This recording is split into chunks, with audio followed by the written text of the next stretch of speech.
Commander Zefkara's mandibles clicked nervously as she reviewed the tactical display. The crimson dots representing the Shadow Maw pack were moving closer to the research station on Kepler 442b. Each creature stood 12 feet tall, with obsidian, carapaces that could deflect plasma bolts and razor-sharp claws capable of tearing through reinforced steel. The Galactic Council had classified them as Extinction Event-level threats, monsters that had wiped out 3 separate colonies in the Outer Rim. "Evacuation shuttles are prepped," reported Lieutenant Veltar, his blue skin pale with fear. "But the humans refuse to leave." Zefkara's compound eyes swiveled toward the human section of the base.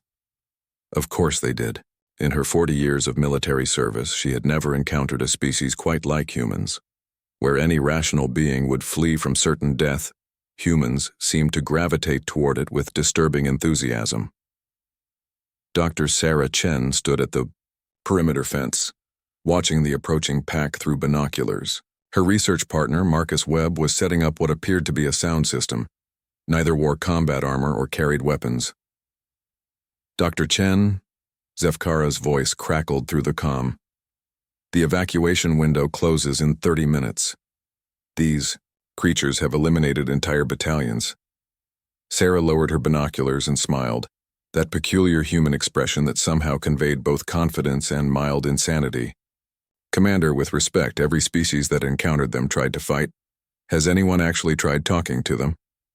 "Talking?" Zefkara's translator struggled with the concept. "They are apex predators. They don't communicate. They hunt." "Every creature communicates," Marcus interjected, adjusting frequency dials. "Elephants use infrasound, whales sing across oceans, even bacteria exchange chemical signals. We just need to find their language."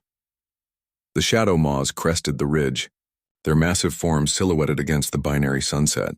The pack leader, a scarred behemoth with patches of silver threading through its black carapace, let out a bone-rattling roar that sent tremors through the station's hull. "There," Sarah said, pointing at her scanner. "Subsonic frequencies pattern. Recognition suggests intentional modulation. It's not just aggression, it's complex." Marcus began playing back a modified version of the roar, adjusting the pitch and rhythm. The approaching pack slowed, then stopped entirely.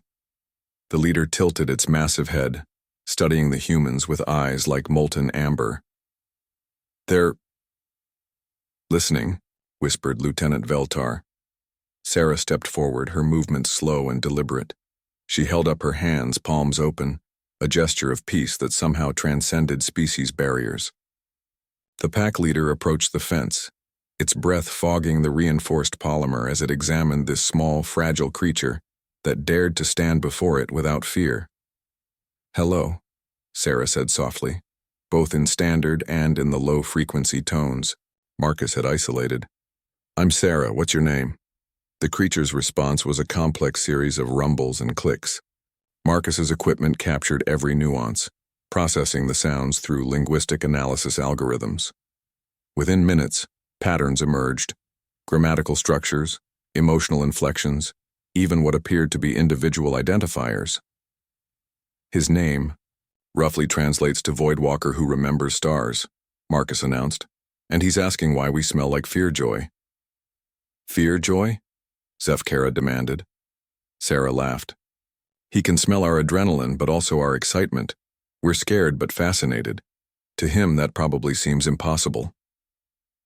Over the following hours, a remarkable transformation occurred. The humans shared food, nutrient bars, and coffee that the Shadow Maws found strangely appealing. Sarah showed Voidwalker holographic images of Earth's animals, while Marcus played music ranging from Bach to heavy metal.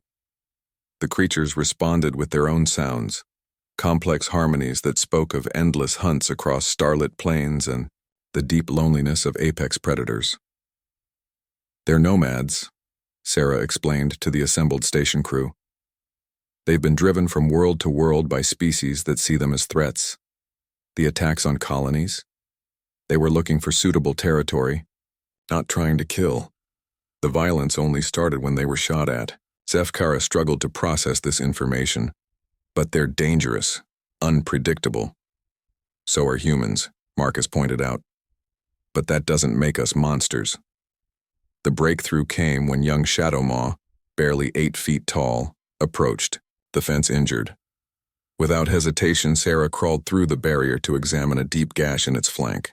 The pack tensed, but Voidwalker rumbled something that clearly meant, wait.